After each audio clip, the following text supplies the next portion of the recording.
Хэрэв та энэхүү зохиолыг бүтэн үйлбэрээр сонсохыг хүсвэл M-Book аппликейшн болон M-Book Web-ээр сонсоорой. Шижир алт. Зохиолыг бичсэн Хайтан. Дуу оруулсан Б. Оргилволд. 16 дугаар хэсэг. Аддагсан гараараа модон жорлонгийнхон ханыг цогсоор овгор ясны хэсэгтэн халдсарч цос урсан. Гэсэн ч түүний гаран дээрх шархнаас илүү цээжинд нь хүндүрлсэн их хорсол уур хилэн түүний зүрхийг хэмлэн мэргэн илүү өвдгөх ажээ. Амьдралыг нь сөөрүүлж ханыг нь хороосон байж ч мэдэх атал түүнийг уучлж итгэж туслахаар ам өгсөн өөрийгөө үнэн голоосон хараан зүхнэ. Хэрв яг энэ мөчөд самбаа дэрэгдэн байсан бол шижир хүзүүг нь хуг мошгоход ч бэлэн байв. Энэ мөчөд өөрийнхөө үүлийн лайг шижирт тогснотон тун их баяртай байх самбаа эхнэртэн орой гой хоол хийж ширээ заасан шүү. Хүүхдүүдтэйгээ жижигхэн баяр тэмдэглэнэ гэж инээмсэглэн хэлэхэд нөхрийнх нь цаваа цойлхон зан эргэж ирсэн байхыг харсан урнаа ихэд баярлан хаазан гიშгэлээ. Тэд дэлгүүрээс 2 тор дүүрэн хүнс авч тэднийг машиныхан ард хийхээр ачааны хэсгийн тагийг нээн зогсож байв. Нөхрийнх нь гар хугарч бэрдсэн учраас урнаа торон дотроос аль болох хүнд зүйлсийг төрүүлэн авч ачаанд хийх зур самбаа түүнийг дэрэгдээс нь харж зогсжээ. Тэр эхнэртэйгэн ханилсан 20 жилийн хугацаанд анх танилцж байсан үеийн эс тооцвол түүний ийм сайхныг ингэж тогтож харж байсан удаагүй. Анх харахад намхан нуруутай ч биедэн тарсан хөөхөн магтай урт гар үсэн нуруу дагуулн сүлжсэн даруухан охин дугараг хар нүдээр өөдөөс нь ширтэж байсан тэр мөч өөрийн ирэхгүй санаанд нь буужээ. Тэгэд тэр инээсэн. Хацар нь хонхойж хонин цагаан шүднүүд нь яралцахад самбаа ухаанан алдчих шиг л болсон. Хэл амаан зажилж дулдрах нь холгүй нэрэн хэлсэн байдаг. Харин түүний өөдөөс цаваа цойлгон дуугаараа урнаа гэж хэлээд буцаад гүйчихсэн.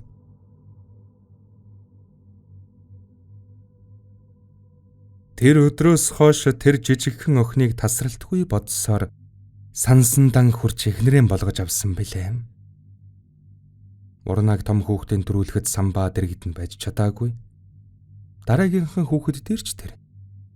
Урнааг амаржих бүрт самбаа ягаад ч юм хажууд нь байж харшилж болтугын хутгаад өгч байсан удаагүй.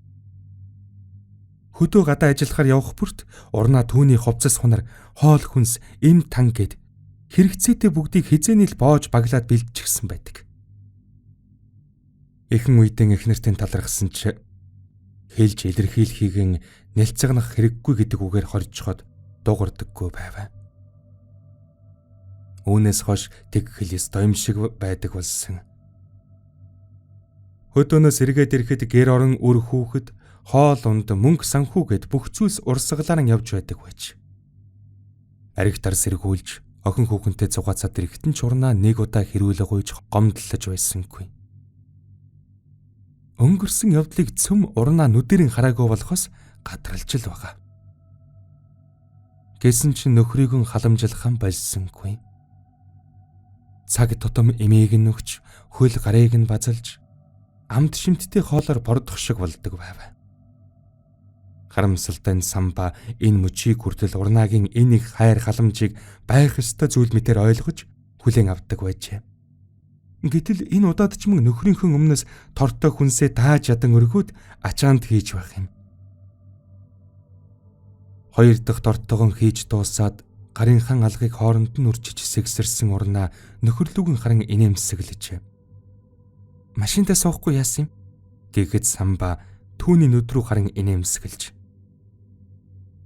Чи минь яасан хөөрхөн юм бэ? Гэв. Үүнийг сонссон урнаагийн хазар байдгаараа улайж харцсан далд чин гинт юу яриад байгаа юм бэ? Хүн ичээгээд гэж хэлээд ичингүүрийн инээмсэглэнэ. Самбаа эхнэрийнхэн гараас хатгаад Баярлалаа урна. Над шиг үл бүтэх амьтантаа суучгаад насаараа зовж байна та чи минь. Хизээ нэг өдөр чамаага жаргаана. Тэр болтол хаяач болтгоо бие бодоод битмийн энтер хууч урт наслан шүү заа юу. Гэвэл урнаа нөхрийнхөө мөрөн дэрэг тоосыг өвж өгөөд чийл надад тэнх хүчийг өгдөг юм шүү дээ. Би ерөөсөө зовоогүй. Чамтаа суусандаа би үргэлж баярлах болно. Тэгэхээр олон юм бодоод байлгүй хурдан идэхээ бод. Хөдөө гадаа явалгүй хоттой ажиллая. Хөөхтүүд ч том болж байна. Ахаад нэг зулцахтаа болмоор л юм шүү. Гэж хэлээд мөн л ичимгүй ирнэ. Самба хөхөрч болно штэ. Алив нэг үнсий. Гэт их нэртэн ойрдоход урнаа түүний цээжнээс түлхэж за болж үз хүн амтаа харж гин штэ. Гэж хэлээд машинаа тойрохоор алхав. Самбаач машины нөгөө талаар эргэн алхах зууран эхнэрээс харцсан салгасангүй. Түүний газар тэртээ 17 настай үеийн гişгэн улааж байна. Тэр үдсгэлэнтэй хിവэрэ байна.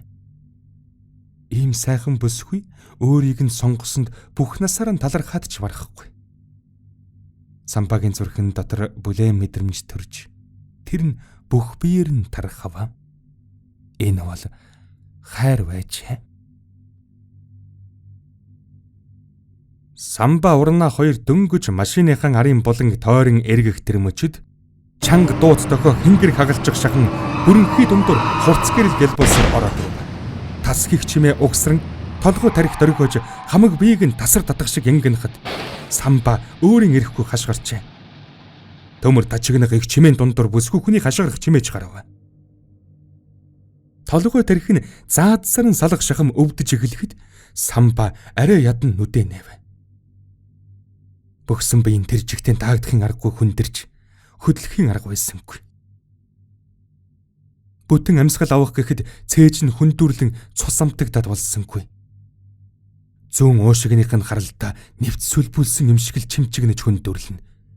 Тэсхийн аргагүй хөвдөлт тунд арай ядан нүдэ нэв. Маа замаягийн том машин араас нь орж ирээд мөрөгч гэж. Өөрийнх нь машины бөхсөн бие авах юм алга. Яг л хуучин лаад шиг чихэгдэж тэр завсраар нь Самба эхнэртэйг хавчуулагдсан байх нь тэр. Машины дууддагоо хангинж гэрэл гялсхийхтэл урнаа машины араар тойрон нөхөрлөгийн гүөхтэн хавчуулагдчих гэж. Самба арайхийн гараан сунган эхнэрийнхээ мөрнөөс зулгааж. Урнаа урагш годройтон өөрийнхөө машины арыг гараа нь алдлан тэрсэн чигтэн хавчуулагдсан байв. Самба хамаг хүчин шавхан эхнэртэй тэмүүлэх гэсэн ч нэгэнт хоёр машины дунд хавчуулагдсан бөхсөн бие нь хөдөлж өгсөнгүй. Тэр сойсон гараа нь сунгаж эхнэрийнхээ цамцнаас зулгаан нэрээр нь дуудана. Нүүр нь тэр жигтийн цусанд хутгалдсан урнаа нүдэ арайхийн нээж. Үүнийг харсан Самба уйлж урнаа битгий ухаалтаар үхэж болохгүй шүү. Хүүхдүүд хүлээж байгаа хоол хийн гоё хоол хийн гэж амьсгаадан хэлэхэд завжаар нь цус урсаж байсныг ч тэр мэдсэнгүй. Хөөрхий бүсгүй нөхөрлөвгөн харан инээмсэглэж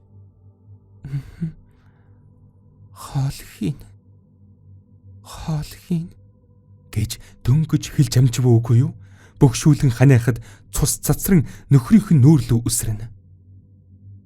Тэр зөвхөн аажмар буулган цээж нь түүхэлзэн амьсгалах гэж хичээж байснаа болж байхыг хоёр нүдэрийн харсан Самба хашгиран. Түргэн дуудаач те. Хүмүүсээ миний урнааг авраач те. Урнаа битгий илтээ гэж арайхийн хэлж байлаа. Төвний бүх бие тэсхийн аргагүй өвдөж гараан чөргөж дийлэхгүй болсон ч амандаан миний урнаа гэж шивнсээр байв. Дөргөн тусламжийнхан ирж онцгой байдлын албан хаагчдтай хамтран ирж мөргсөн ачааны Мааз маркийн машиныг холдуулах хүртэл эхнэр нөхөр хоёр гараа нь тас атгсан чигтэн амьсгал хураасан байсныг харсангүй.